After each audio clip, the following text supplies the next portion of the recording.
Good morning, everyone. Today I'm going to start a new lesson, that is lesson number 2, solution, and this is the part 1 of the solution. Now let us start the topic with the heading solution.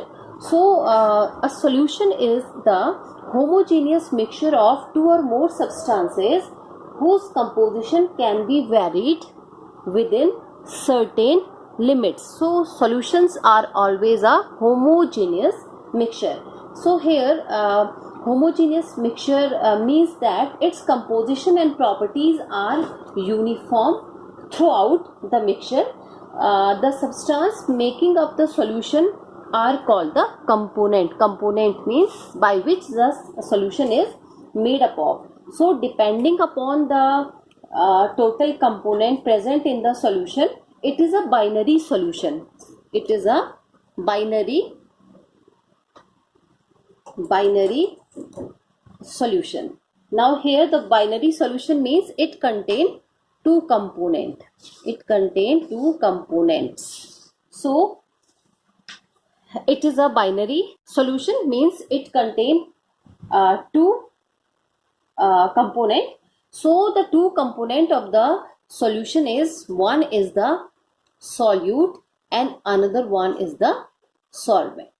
These are the two component of the solution. One is the solute and another one is known as the solution.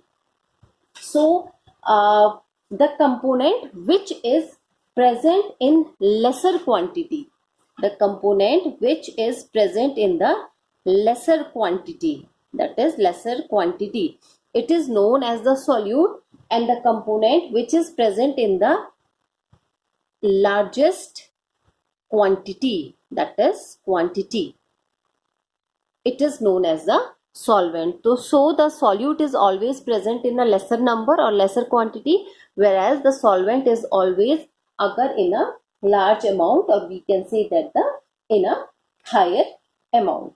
Now it is clear what is the meaning of binary solution. Binary solution means it contains the two components. If the two components are present in the solution, that's why it is known as the binary solution. Now the next topic is types of solution. Now this is our next heading, that is the types of solution. So depending upon the physical state of the solute and the solvent, the solution can be classified into the various type. The solution is classified into the various type. So the first of all we have the gaseous solution. The first category of the solution is gaseous solution. Now the gaseous solution means, first of all, let us define solute, solvent, and here we have the example. So in the gaseous solution, when the gas is solute and the solvent is also gas, both solute and the solvent both are the gases, then we have a solution that is a, for example is mixture of oxygen gas or air. So when solute and solvent both are the gases, then we have a type of a solution, a gaseous solution, that is known as the mixture of oxygen or mixture of oxygen gas, or we can say that air is the example. Now the next is, if the solute is liquid and the solvent is gas. Solute is liquid and the solvent is gas. So we get a type of gaseous solution, and the example of this is, that is water vapor in air. That is water vapor in air. This is the example. Now the third example is when the solute is solid whereas solvent is gas. Then example is, the example of, we get this by this formula we get a gaseous solution, and the example of such type of a gaseous solution is dust or smoke particle,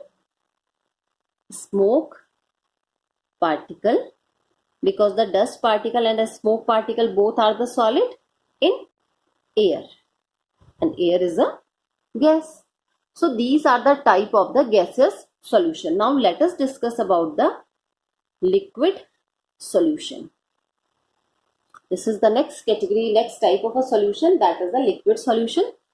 When the first is gas is solute, second category liquid is solute, and last solid. And in all the three, solvent are liquid, liquid, liquid. So when the gas solute is gas and the solvent is liquid, so the example is, for example, CO2 dissolve in water. CO2 dissolve in, that is, water. This is the example. Now the next example is when the liquid is dissolved in liquid.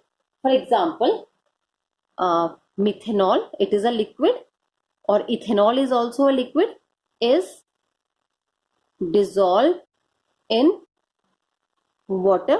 This is the example. Now third is when the solid is dissolved in liquid. So we get, by this method we get a type of a liquid solution, and this is, that is, for example, a solid is salt and we dissolve the salt in water.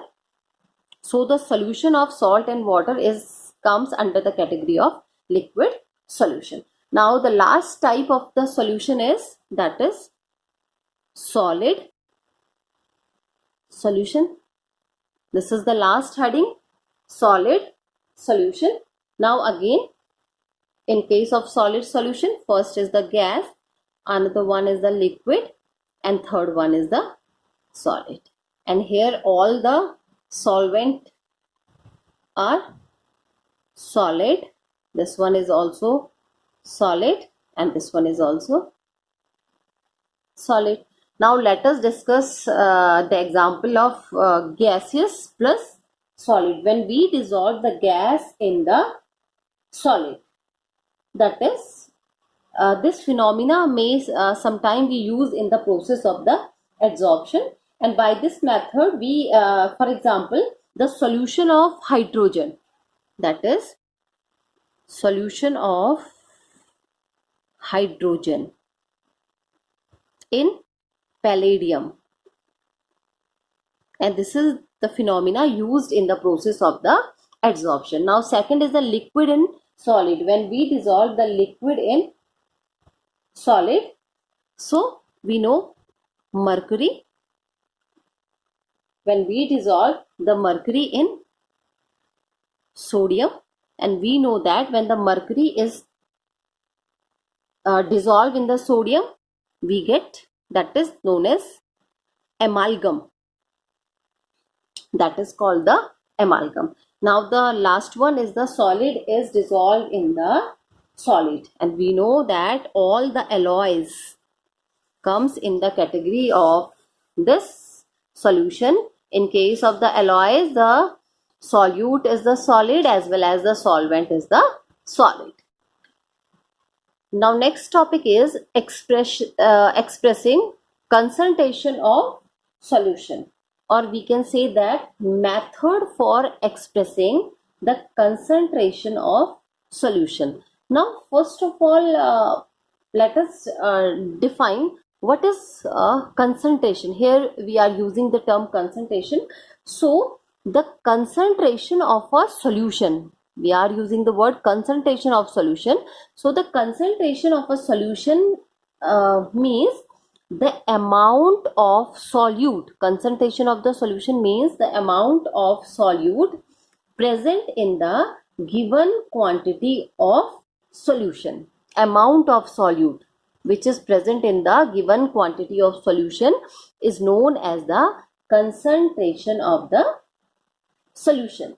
So the concentration of the solution are expressed by the several ways, but there are some specific and the very important ways by which we can express the concentration of the solution. So among them, the first one is mass percentage. Mass percentage. This is the first method, that is mass percentage. It is also known as the volume percentage, mass percentage, or it is also termed as a volume percentage. So the mass percentage of a component in a given solution is the mass of the component. It is the mass of the component per 100 gram of the solution. Mass of the component per 100 gram of the solution. So mass percentage of component, to solve this we have a formula. Mass percentage of a component is equals to the mass of the component, mass of the component in the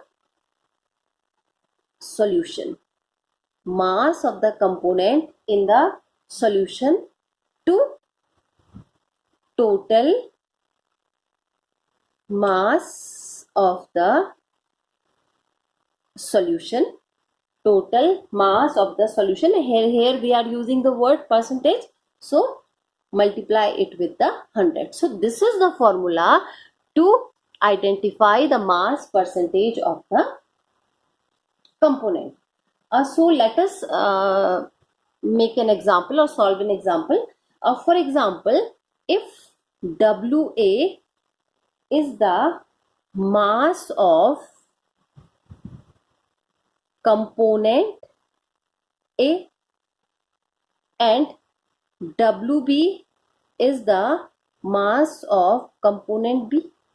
WA is the mass of component A and WB is the mass of component B in the solution. So if we want to find out the mass percentage of A, so mass percentage of A means mass of the component in the solution, that is WA upon total mass of the solution. Now the solution contain the two components, that is A plus B. So that is WA plus WB multiplied by 100.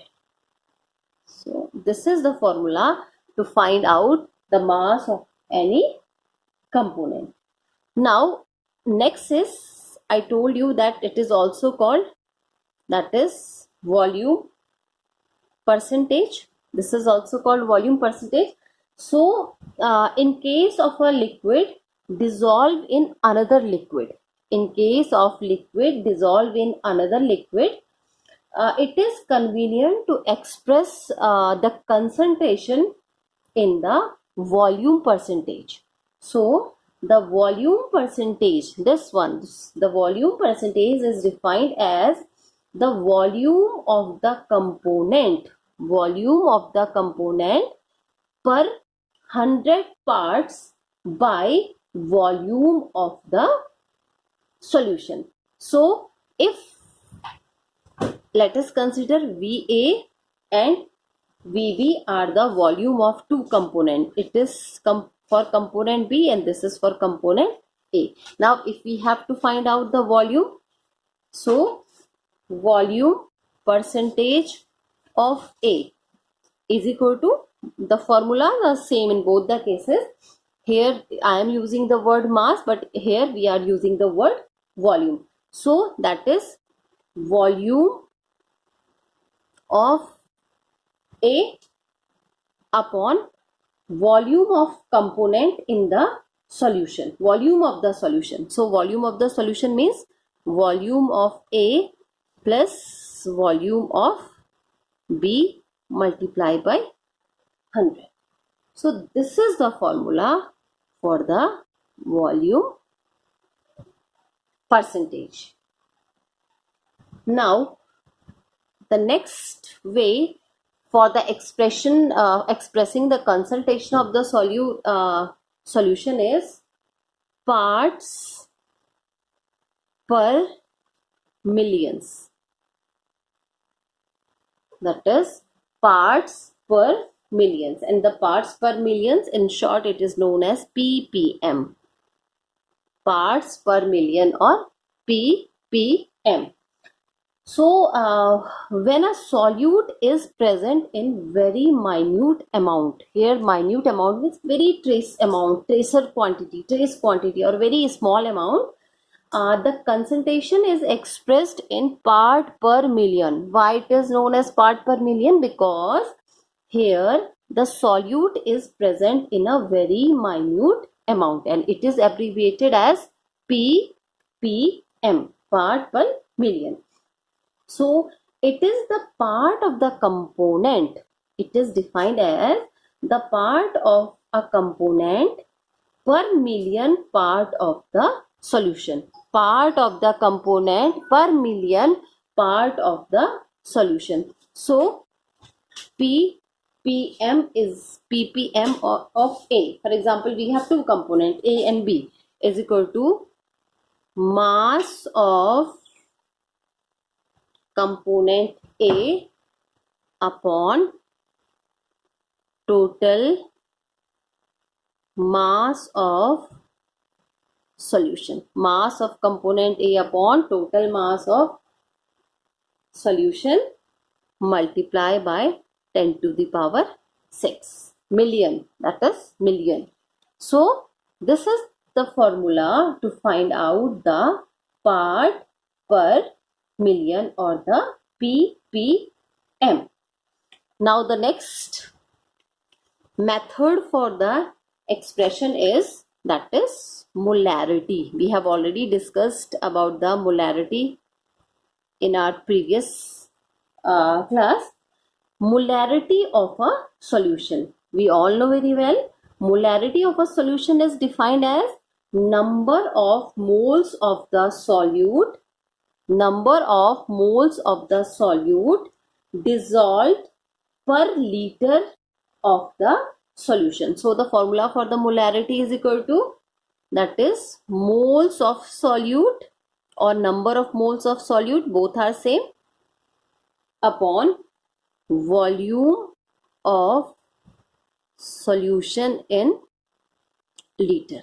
So this is the formula to find out the molarity of a solution. So for that, first of all, we require mole of solute. If the mole of solute are given, then it's okay. We can easily solve the question. But if the moles of the solutes are not given, so first of all, we have to find out the moles of the solute, and we all know very well that there is a formula to find out the moles of solute.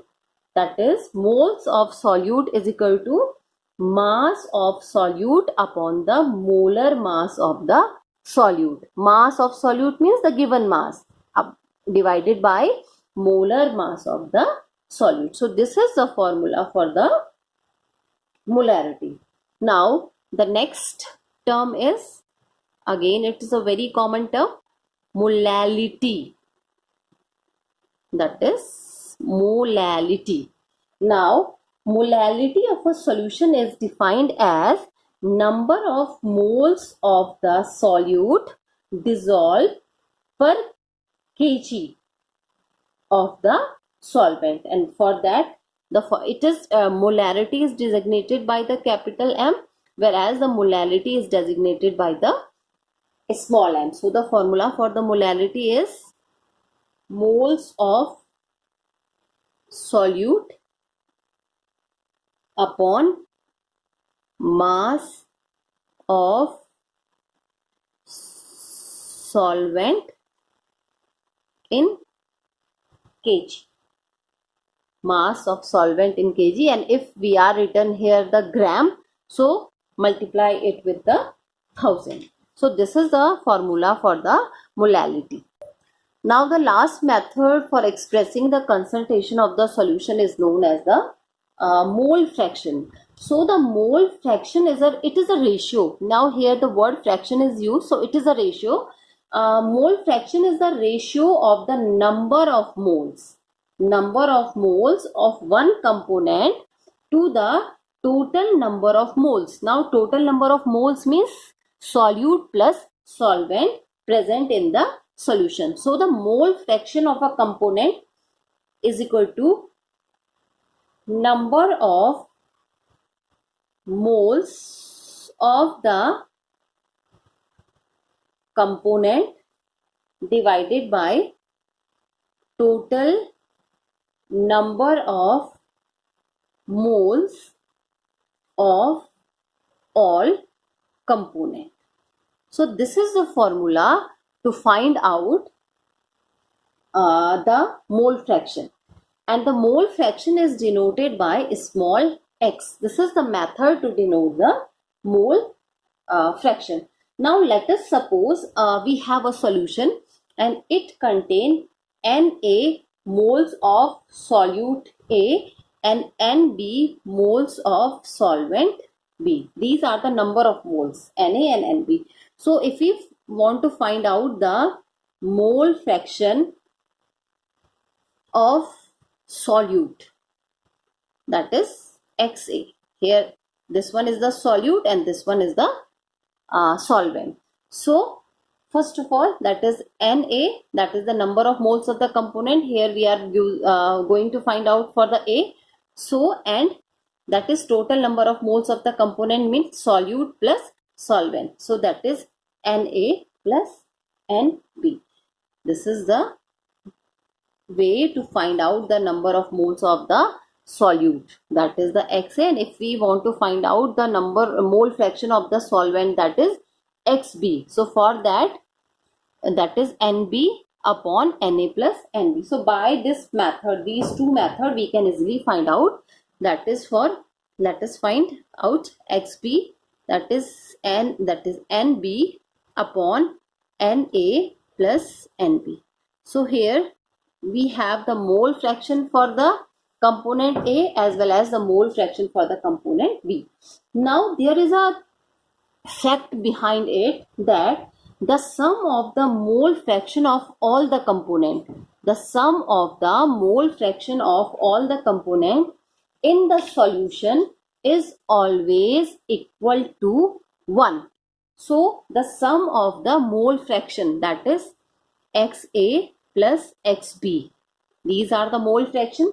It means that Na upon Na plus Nb plus Nb upon, that is Na plus Nb is always equals to 1. So the sum of the mole fraction,